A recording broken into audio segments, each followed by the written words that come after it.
everybody, and welcome to this still life demo. We've got a ginger jar and some blackberries. I'm working on the dark navy pastel matte paper.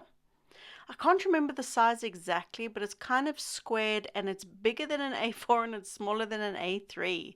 I can't remember the exact size, but I'm pretty sure it's somewhere around 30 centimeters squared.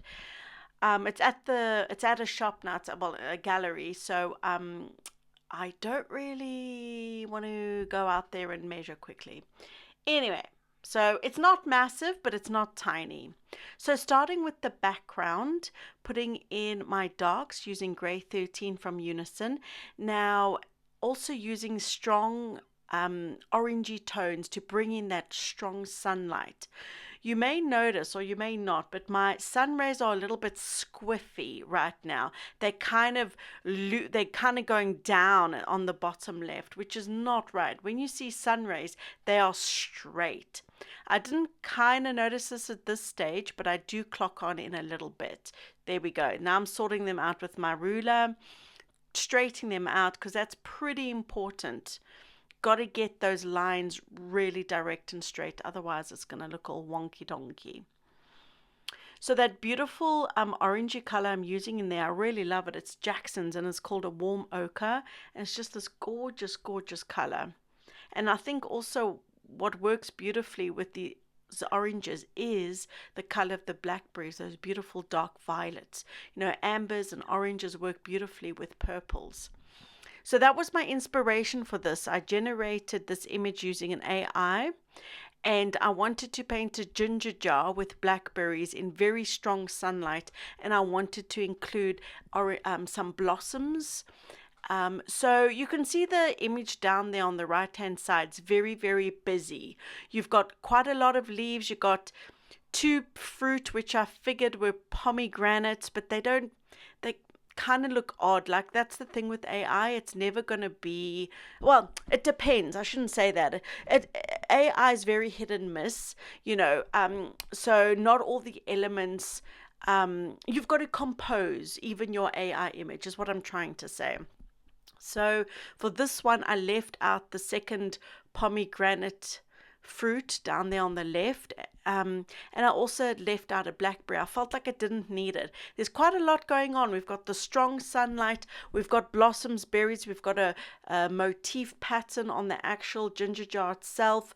I feel like I didn't need all the extras, so I simplified it a bit. So creating the ginger jar using a mixture of all different brands. We've got Giraud, Unison, Terry Ludwig's, just a whole bunch of brands, Sennelier, and the golds, I did use some iridescent golds, but only in the final stages, and those were by Sennelier. But if you use those iridescent colors, make sure to fix them in place because they do tend to go all over the place. So the new fixative I absolutely love is by Daler-Rowney. It's a colorless fixative spray is what it's called, and it's amazeballs. Absolutely love it. So it's really important when you are painting a man-made object like this ginger jar to get your shapes right. If the shapes are a little bit wonky, it's going to be like an eyesore. So that's number one. Number two is we're painting a smooth surface, a smooth, shiny surface. Not shiny like metal, but a porcelain dish will definitely have a lot of reflection in it. So you got to get that surface really nice and smooth. And how I do that with the pastel is thin layers of pastel and rubbing each layer into the paper. So that's going to create the smooth, soft look, which is exactly what we need. We can't have any bumpy because the ceramic is absolutely smooth. So I decided to first put in the base color of the ginger jar, which is like this grayed violet color. Again, that works really beautifully with the amber. And like I said, I started out, usually it will be objects and a color theme. And so for me, I wanted violet and gold. Those were my two big colors. So I decided to put the motif on after I'd got the base of the jar in. I just figured it would be a little bit easier than having to do them at the same time. It's much easier just to get the base in and put your flowers on top. But I made quite a lot of changes because I don't know if you can notice, but at the moment, the left-hand side needs to be darker. The shadow is not prominent enough. And I had to go back in, get rid of all these flowers I'd done there on the left and darken it down, which I did end up doing. And this is one of the reasons I love about pastel mats is if you make a mistake, you can go back in most of the time and correct the mistake. So you can see for the main kind of structure of the flowers and the vines and the leaves, I went in with a pastel pencil first, and then I will darken some areas with the black and then go back over that with the dark navy blue.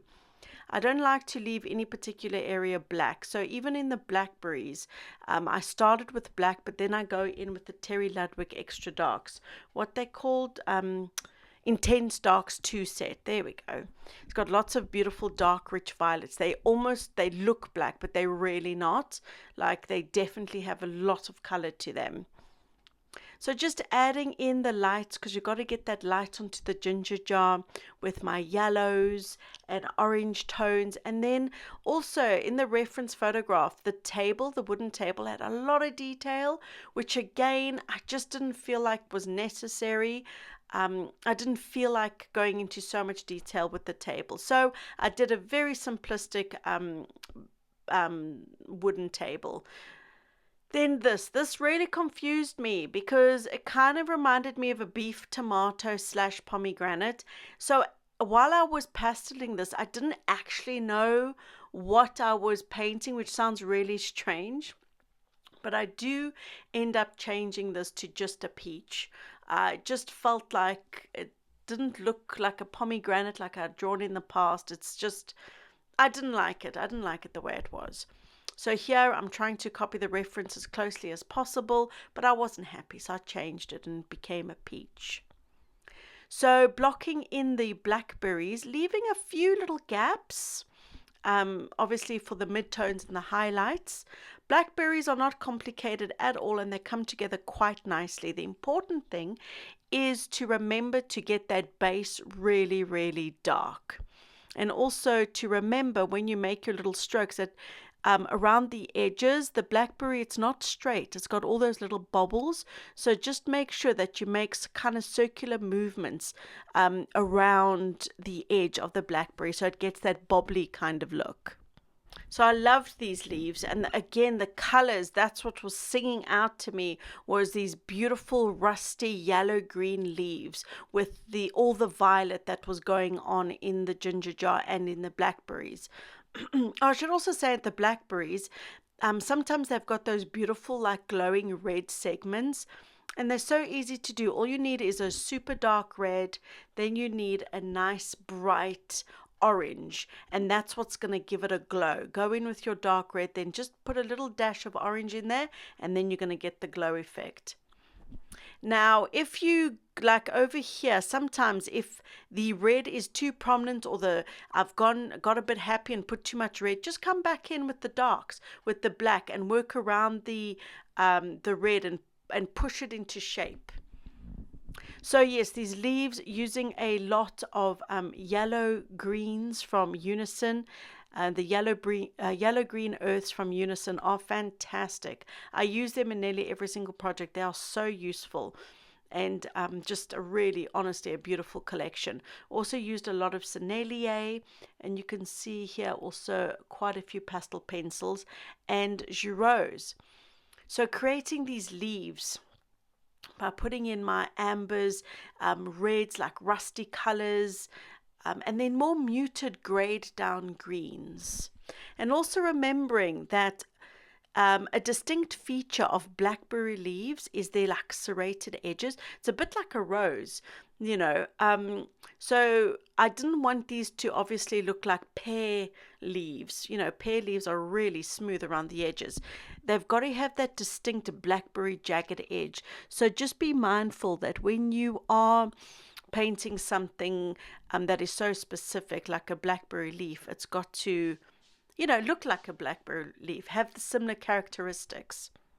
So here I'm using a mixture of Jack Richardson, Rembrandts and Giraud to create the purple blossoms. They came together quite quickly, quite nicely. You need your dark, your mid-tone, your light.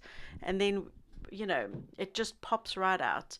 If you get those darks dark enough and you put your mid-tones and your lights, you are creating that 3D effect, which I absolutely adore. And I think it just amazes me taking a 2D surface and creating something 3D. I find it so exciting. It's probably why I'm much more drawn to, representational, realistic works than abstract as such. But so just adding in our little bits and bobs of blackberries. This is me changing it up. It's now become a peach. So it's got that little defining bump in the middle there with the little stalk. And I worked on this quite a little bit because you can see right now the edge on that peach is looking really messy.